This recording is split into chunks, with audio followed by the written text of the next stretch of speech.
All right, I don't even know how many of these videos we've made for this scenario yet, but we've now finally gotten through what actually happened, and now this is like the aftermath of it.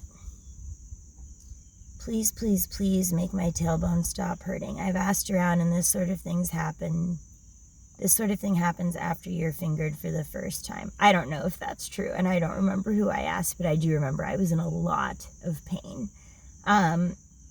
I was expecting it to be gone this morning. This is 2 days later, but apparently not. I remember it hurt all summer, which sucked. I was expecting it to be gone this morning, but apparently not. It's rough. And it probably hurt so bad because this was some intense fingering. We went from a hard time with a woman's pinky to a grown man's 2 largest fingers. No wonder I'm in pain. This is such virgin talk. Oh my God. There's tears on the page now. It acts as a nagging reminder every time I get up or sit down, which is getting annoying. I sent Matt a Facebook message saying that this is heavy stuff and it would be unhealthy for us to not talk about it. And since we both swore not to tell anyone, the only people we can talk to is each other. So hopefully he'll get back to me about that.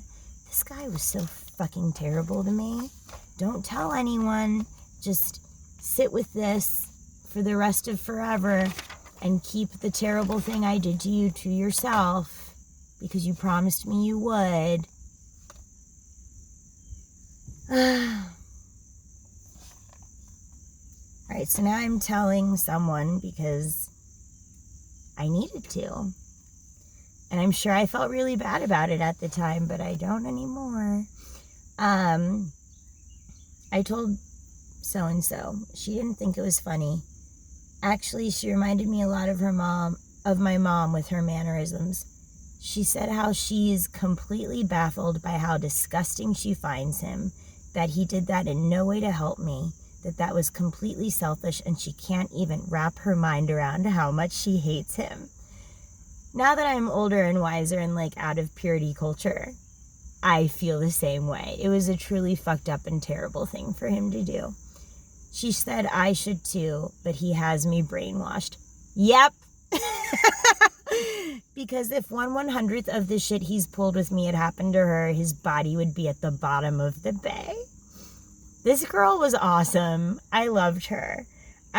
She said I'm not a virgin anymore. I never thought of it that way. And she said how someday when I do find love, this is going to be one more unpleasant thing I'll have to tell him about. And that love can't be with Matt because he's a dick who will either marry a slut or never get married at all. He's a dick. I don't know if he married a slut or not. They seem to be pretty happy. I don't know.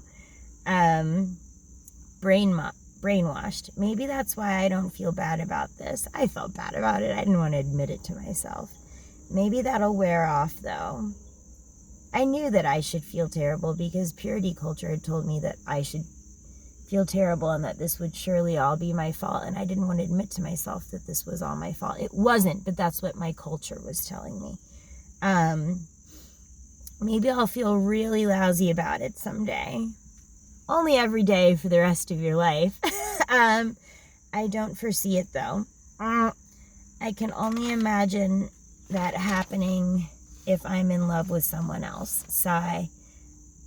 Growing pains and life lessons. What fun. All right, there's only one page left.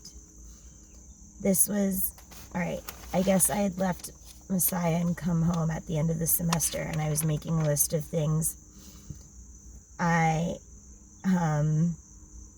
had learned there. And this is unrelated, but on this list of things I learned at Messiah, it says sometimes teachers don't like you, will ask you to leave their school and recommend you move to the South Pacific. And what's funny is I totally did. When I was finally able to, I left their school and I for sure floated around on a cruise boat in the South Pacific for the better part of a year.